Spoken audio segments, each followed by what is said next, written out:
Hello students, welcome to my channel omega study centre. हमारा last chapter था admission of a partner, जो कि हमने कंप्लीट कर लिया था। आज हम नया चैप्टर स्टार्ट करने जा रहे हैं, डेथ ऑफ ए पार्टनर।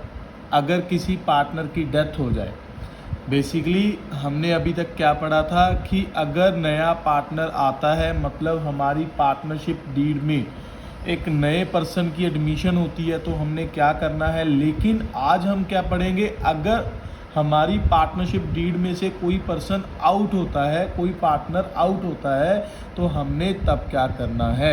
तो आज का हमारा जो टॉपिक है वो है डेथ ऑफ ए पार्टनर। अगर कोई पार्टनर मर जाए तो हमने क्या करना होता है। तो सबसे पहला काम जो है, जो कि मैंने टॉपिक में लिखा है, calculation of profit and loss of deceased partner. Deceased partner का मतलब है जिस पार्टनर की डेथ हुई है।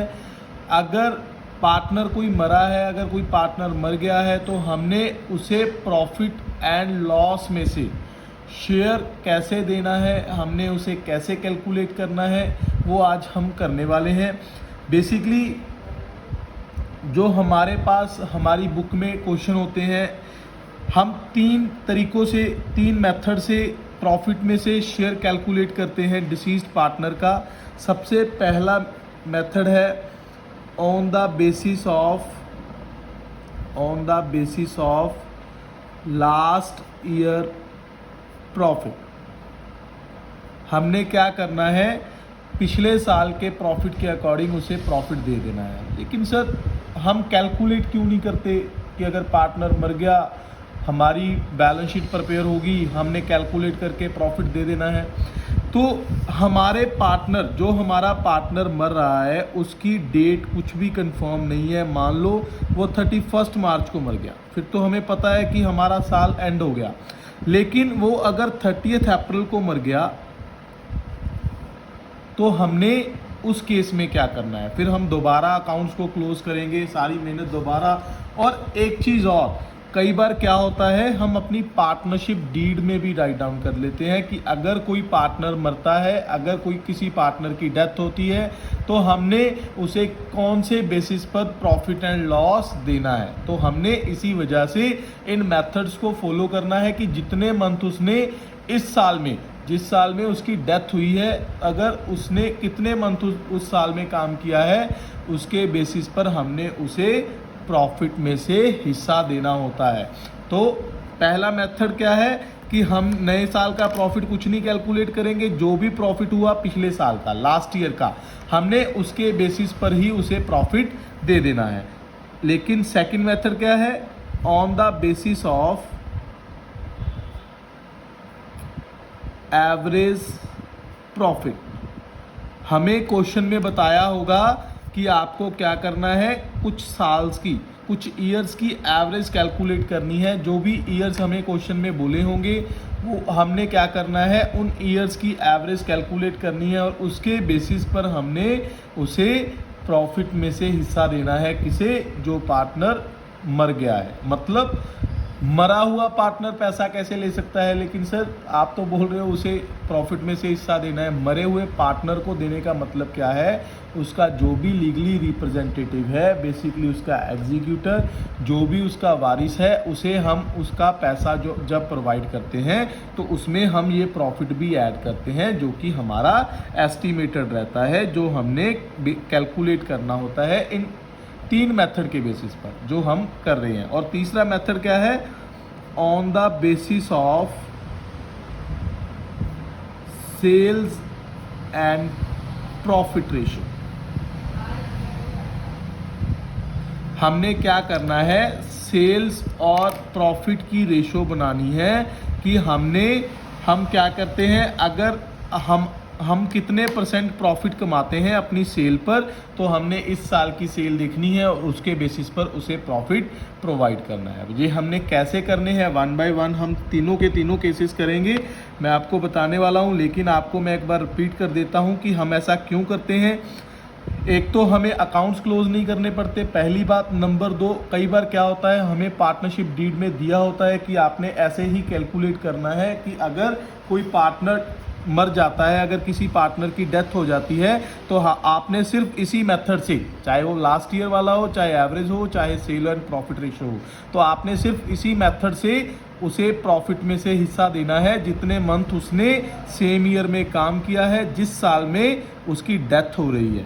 तो हमने इसके बेसिस पर प्रॉफिट कैलकुलेट करना है और उस पार्टनर को दे देना है, उस पार्टनर के रिप्रेजेंटेटिव को दे देना है जो पार्टनर डेथ हो चुकी है, जो पार्टनर मर चुका है।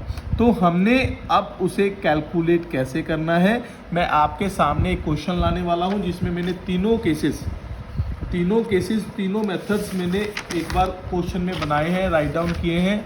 तो हम वन बाय वन करेंगे। इसमें क्या है, सबसे पहले हम स्टेटमेंट को पढ़ेंगे, फिर आपको क्लियर भी हो जाएगा, आपको मेथड भी समझ आ जाएगा अच्छे से। तो सबसे पहले हमारे पास क्या है, A B and C are partner sharing profit in the ratio of 3:2:1। उनकी रेशो क्या थी, 3:2:1। They close their books of accounts from December 31 every year. आपको इस चीज़ का भी ध्यान रखना है कि आपकी जो बुक्स हैं, जो आप मेंटेन कर रहे हो, वो आप कौन सी डेट को क्लोज करते हो। बेसिकली 31 मार्च को ही होती हैं, लेकिन कई बार क्या होता है, हमें यहाँ पर 31 दिसंबर भी दे देते हैं। अगर कोई और मंथ के एंड में भी हो रहा है तो आपको इस चीज़ का ध्यान रखना है। तो आपको पहली चीज़ क्या देखनी है, रेशो, और दूसरी चीज़ क्या देखनी है कि हमारा क्लोजिंग मंथ कौन सा है। उसके बाद हमें बताया हुआ है कि बी मर गया। Calculate B share of profit assuming following cases. कौन कौन से केसेस हैं, पहला केस हम करेंगे कि deceased partner share of profit is to be calculated on the basis of last year profit. तो हमने यहाँ पर कैसे कैलकुलेट करना है, पीछे वाले साल, लास्ट ईयर, जो हमारा साल अभी कंप्लीट हुआ था, उस साल के प्रॉफिट के बेसिस पर हमने प्रॉफिट देना है किसको, बी को, जो कि मर चुका है। तो हमने क्या देखना है कि हमारा पिछले साल का प्रॉफिट कितना था, विच अमाउंट्स टू 48,000। हमारा पिछले साल का प्रॉफिट कितना था, 48,000। और आपको एक चीज़ और ध्यान रखनी है कि बी कौन सी डेट को मर रहा है, फिर ही हमें पता चलेगा कि उसने कितने मंथ बिजनेस में काम किया, फिर ही हम कैलकुलेट कर पाएंगे कि उसके कितने मंथ का प्रॉफिट उसे हमने देना है। तो सबसे पहले मैंने जो चीज़ें अंडरलाइन की हैं, मैं उसको आपको एक बार रिपीट करवाता हूँ। पहली चीज़ मैंने की रेशो, कि उनकी रेशो क्या थी। नंबर सेकंड चीज़ मैंने क्या की कि हमारा ईयर कब क्लोज हो रहा है। नंबर थर्ड चीज़ मैंने अंडरलाइन की कि हमने किसके बेसिस पर प्रॉफिट देना है, वो हमें दिया हुआ था कि हमने लास्ट ईयर के बेसिस पर प्रॉफिट देना है। और नंबर 4, हमारा प्रॉफिट लास्ट ईयर का कितना है जिसके बेसिस पर हमने प्रॉफिट देना है। और नंबर 5, हम जो बी पार्टनर एक्सपायर हो रहा है, मर रहा है, डेथ हो रही है जिसकी, वो कौन सी डेट को मर गया। तो हमने ऐसे इन चीज़ों को अंडरलाइन किया। अब हम स्टार्ट करेंगे इसे सॉल्व करना। तो मैं सॉल्व करना स्टार्ट करूंगा। देखिए मेरे पास है लास्ट ईयर का प्रॉफिट 48,000। ये कितने टाइम का है, पूरे साल का। तो जो पार्टनर मरा है वो कितने टाइम बाद मरा, 31 मार्च को मरा, मतलब जनवरी, फरवरी एंड मार्च, 3 महीने उसने काम किया, क्योंकि हमारा ईयर कब क्लोज हुआ, 31 दिसंबर को। तो जनवरी, फरवरी और मार्च 3 महीने उसने काम किया। तो मैं 3 महीने का प्रॉफिट कैलकुलेट करूंगा। मेरा प्रॉफिट कितना आ गया, 4,000, 12,000। तो मेरे पास कितना प्रॉफिट आ गया 3 महीने का, 12,000। अब 12,000 में से उस पार्टनर का शेयर कितना है, जो पार्टनर एक्सपायर हुआ, वो उसका शेयर है 2/6। ए बी सी 3 पार्टनर है, उनकी रेशियो है 3:1। तो 3 + 2 5 + 1 6, तो 2/6 बी का शेयर बन गया। तो मैंने अभी कैलकुलेट करना है उसका शेयर। पहले मैंने क्या कैलकुलेट किया, जितने मंथ उसने काम किया उतने मंथ का प्रॉफिट कैलकुलेट किया। उतने मंथ का प्रॉफिट बन गया मेरा 12,000। और 12,000 के बाद मैंने बी का शेयर कैलकुलेट करना है, बी की रेशो है 2/6, तो मेरा 2/6 करके आ गया 4000। तो बी को कितना प्रॉफिट मिलेगा? 4000। और अगर अब हमने यहाँ पर इसकी जर्नल एंट्री पास करनी हो, तो अगर हमने जर्नल एंट्री पास करनी है तो हमारी जर्नल एंट्री क्या आएगी? Profit and loss suspense account debit to B's capital account. कितना? 4000 एंड 4000। सर आपने प्रॉफिट एंड लॉस लिखा, हमें समझ आया कि प्रॉफिट एंड लॉस हम दे रहे हैं, इसी वजह से हमने लिख लिया। लेकिन आपने सस्पेंस क्यों लिखा? क्योंकि मैंने सस्पेंस इसीलिए लिखा क्योंकि जो मैं शेयर प्रॉफिट में से दे रहा हूँ वो मुझे पता नहीं है कि इतना प्रॉफिट हमें 3 मंथ में एक्चुअल में हुआ या नहीं हुआ। ये एक एस्टिमेटेड प्रॉफिट है, दैट्स वाई मैं यहाँ पर सस्पेंस वर्ड यूज़ कर रहा हूँ। आपको इस चीज़ का ध्यान रखना है। आपने सिर्फ और सिर्फ प्रॉफिट एंड लॉस नहीं लिखना है, आपने क्या लिखना है? Profit and loss suspense account. मैं रिपीट करता हूं, आपने क्या लिखना है? Profit and loss suspense account. आपको सिर्फ प्रॉफिट एंड लॉस नहीं लिखना है, तो आपको इस चीज़ का ध्यान रखना है। तो आपको केस नंबर फर्स्ट समझ में आया कि हमने क्या किया? हमें क्या गिवन था? हमें गिवन था कि हमने पिछले साल के प्रॉफिट के बेसिस पर हमने लास्ट ईयर के प्रॉफिट के हिसाब से जो पार्टनर मरा है उसे इस साल में प्रॉफिट देना है। उसके बेसिस पर मैंने क्या किया? सबसे पहले 1 साल के प्रॉफिट को उतने मंथ में कन्वर्ट किया जितने मंथ बाद वो मरा है, मतलब बी जितने मंथ के बाद उसकी डेथ हुई उतने मंथ का मैंने प्रॉफिट कैलकुलेट किया। तो वो 3 महीने बाद एक्सपायर हुआ था, तो मैंने 3 महीने का प्रॉफिट कैलकुलेट किया पहले। उसे कैलकुलेट करने के बाद मैंने बी का शेयर निकाल लिया, वो आ गया 4000 और उसकी मैंने जर्नल एंट्री डाल दी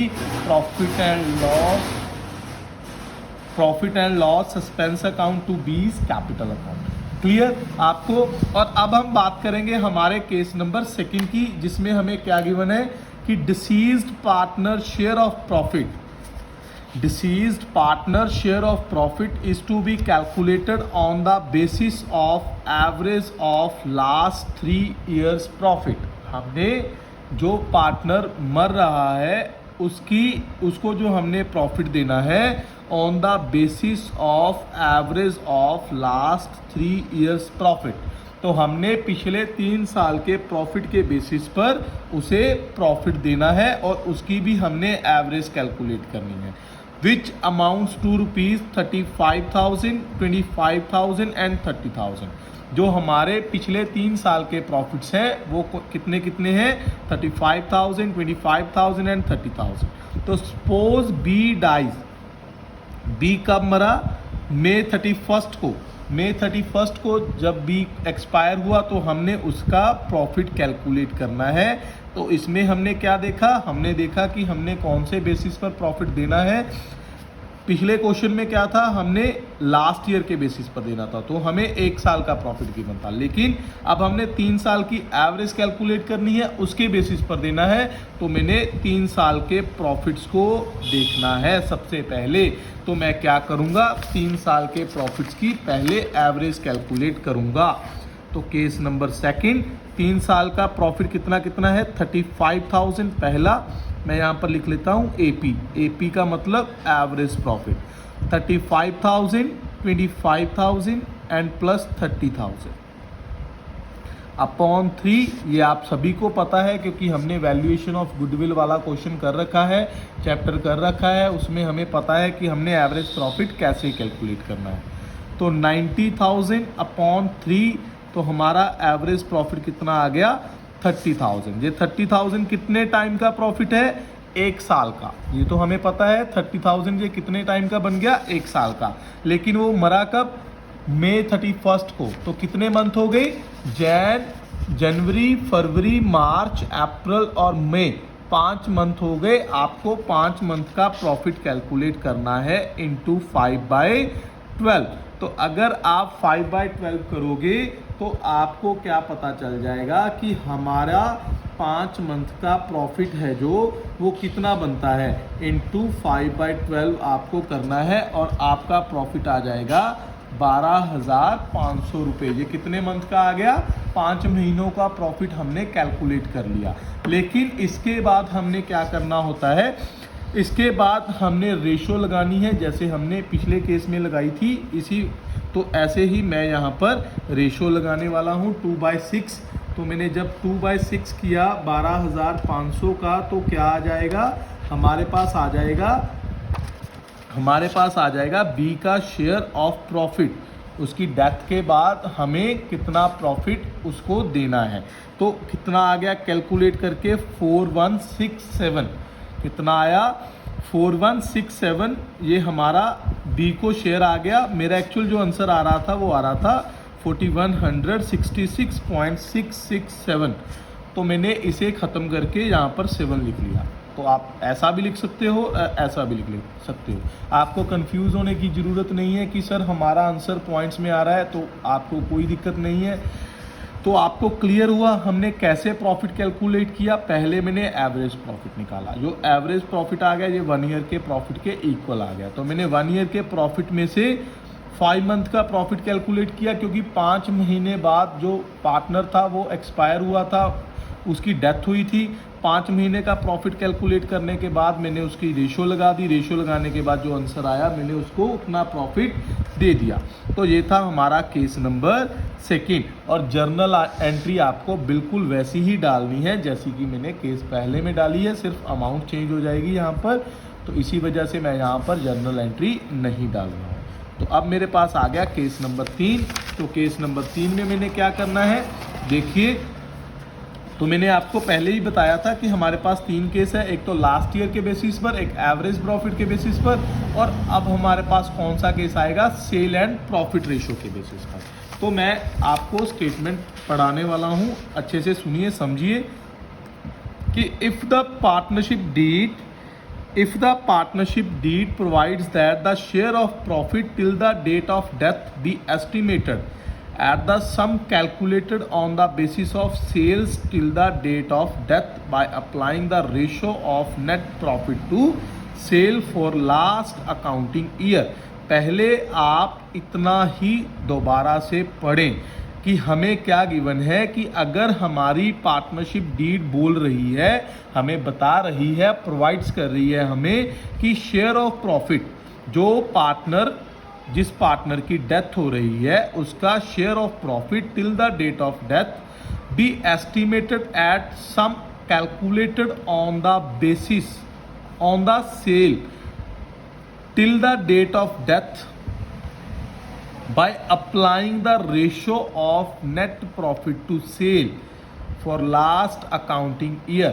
पिछले साल का, इससे पहला साल जो अभी ख़त्म हुआ, उस साल के प्रॉफिट से सेल की रेशो बनानी है हमने।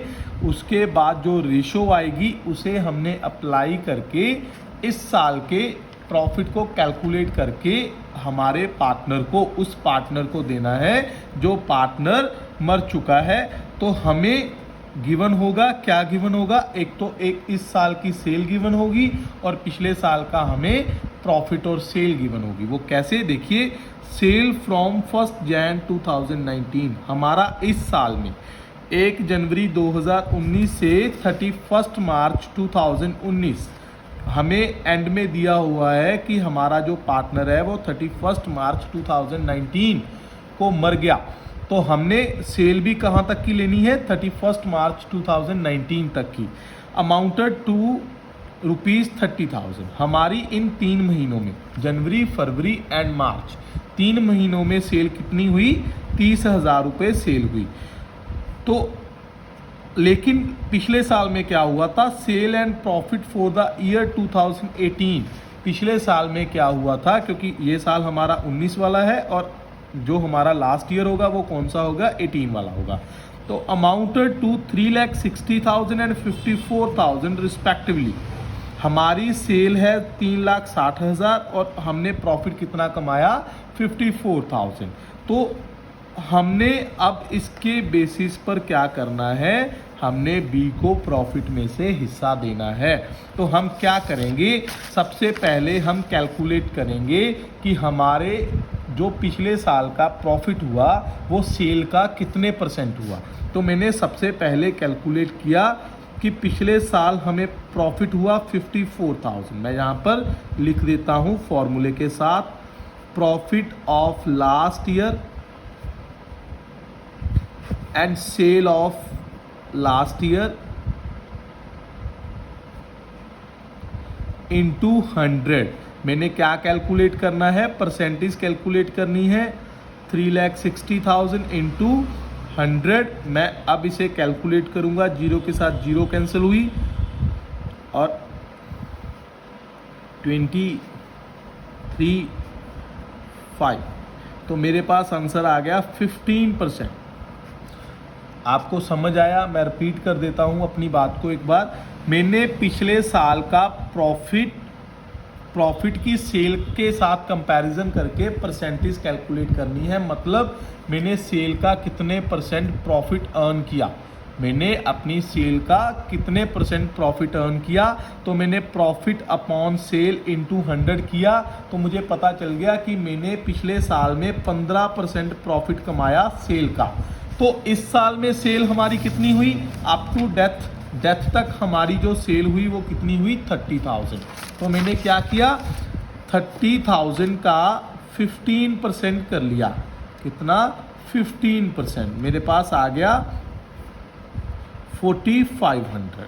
तो ये बन गया 1 जनवरी से लेकर 31 मार्च तक का प्रॉफिट सेल के बेसिस पर। समझ आया आपको?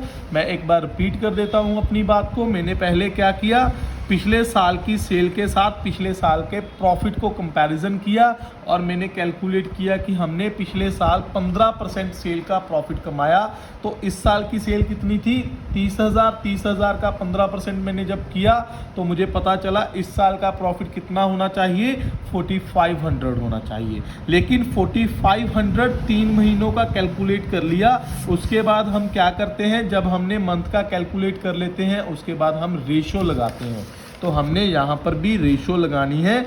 4,500 हमारा 3 मंथ का प्रॉफिट है और 2/6 हमारे पार्टनर की रेशो है, जो पार्टनर हमारा एक्सपायर हो चुका, मर चुका, जिसकी डेथ हो चुकी।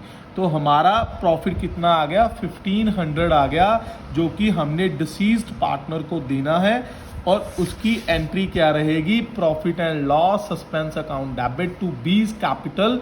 कितना, 1,500। आप चाहे लास्ट ईयर के बेसिस पर करो, चाहे एवरेज के बेसिस पर करो, चाहे सेल एंड प्रॉफिट की रेशो के बेसिस पर करो, आपको एंट्री यही डालनी है। आपको सस्पेंस जरूर लिखना है और आपको जहां पर सिर्फ अमाउंट ही चेंज करनी है, आपकी जर्नल एंट्री ऐसी ही रहेगी। तो मैं आपको एक बार अपना पूरा लेक्चर रिवाइज करवा देता हूं कि मैंने इसमें क्या किया, आपको क्या बताया। मैंने आपको बताया कि अगर किसी पार्टनर की डेथ हो जाए तो हमने उसको प्रॉफिट कैसे देना है। उसके लिए हमने 3 मेथड्स पढ़े, last year basis, average profit basis and sale ratio.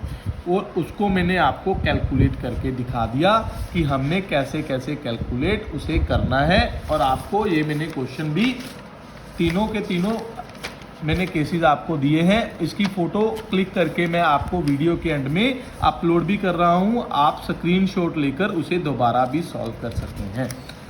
और इसके अलावा आप वीडियो को लाइक एंड शेयर करना मत भूलिए।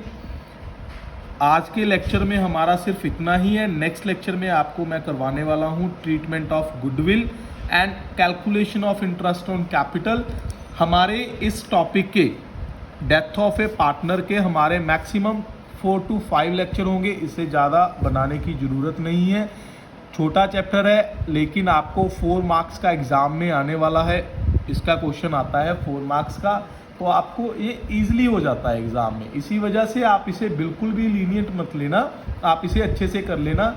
आपको दोबारा इसे पढ़ने की ज़रूरत नहीं पड़ेगी अगर आपने अभी इसे अच्छे से कर लिया। Thank you students. हाँ, वीडियो को लाइक एंड शेयर ज़रूर करिए। मिलते हैं हम अपने नेक्स्ट लेक्चर में।